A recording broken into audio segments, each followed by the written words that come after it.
বিসমিল্লাহির রহমানির রহিম আহমদু ওনসাল্লি আল্লাহ রাসূলিল করিম। আমি অত্যন্ত কৃতজ্ঞ বোধ করছি আমাকে এখানে ডেকে কথা বলতে সুযোগ দেওয়ার জন্য। I did not expect. তো বিষয়টা হচ্ছে যে চিন্তা চেতনার যে আমরা গত 15 বছরে যেভাবে আমরা ব্রেইন ওয়াশ হয়েছি, প্রত্যেকটা লেয়ারে আমাদের এই এই এই সাইকোলজিক্যাল ওয়ারফেয়ারের এফেক্ট পড়েছে।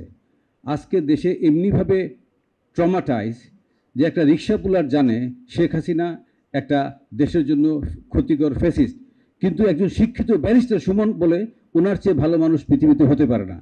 তো এখন শিক্ষিত ব্যারিস্টার সে রাইট না ওই অশিক্ষিত রিক্সা পুলারটা রাইট? এই যে তারতম্য, এই যে ব্যতিক্রম, এটার ভিতরে অনেক কিছু বোঝার আছে। আমাদের দেশে যারা নাকি সোশ্যাল ইঞ্জিনিয়ার, যারা social or psychological warfare expert, তাদের ফাইন্ড আউট করতে হবে কোন লেয়ারে কতটুক এই ব্রেইন ওয়াশ ঢুকেছে। এটা একটা আলাদা ফিজিক্স, এটা আলাদা একটা ওয়ারফেয়ার, এটা আলাদা একটা জগৎ।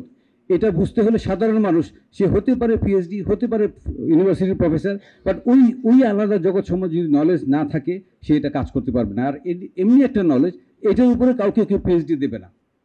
এটা every country has is own expertise, এবং সে এটা কারোর সাথে শেয়ার করে না এই নলেজটা। যার জন্য আমরা এইভাবে যে থার্ড ওয়ার্ল্ড কান্ট্রিতে পরিণত হচ্ছি, এই যে third world is a third class world, এটা আমরা ওই ক্লাসে পড়ে গেছি। তো আমাদের এখান থেকে উত্তরণ হতে হলে আমাদেরকে এই বিষয়টা খুঁজতে হবে যে আমরা কোন লেভেলে নষ্ট হয়েছি। এই নষ্ট হওয়ার লেভেলগুলো যদি ফাইন্ড আউট না করতে পারি, will not be able to find out the ways and means to come back to the first world. আজকে প্রথম বিশ্বের লোক যেভাবে চিন্তা করে, আমরা তৃতীয় বিশ্বের লোক সেভাবে চিন্তা করি না।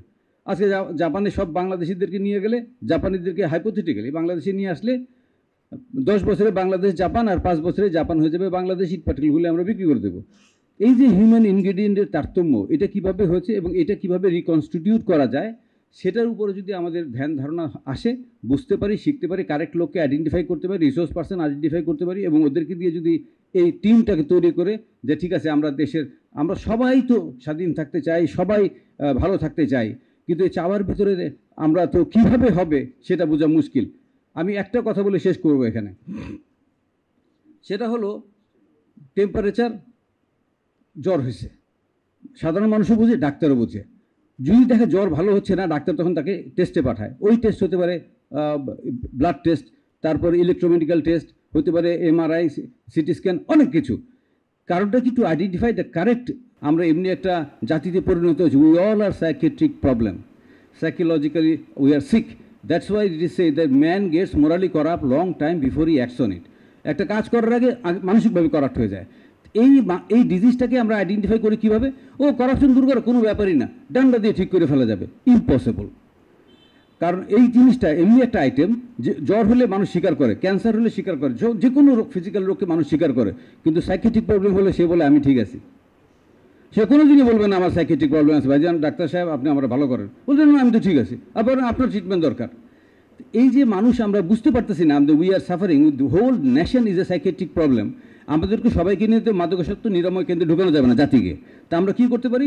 Brain wash, mind control, psychological warfare, direct action, তারপরে ideological subversion, all these things has to be done in our society from our side.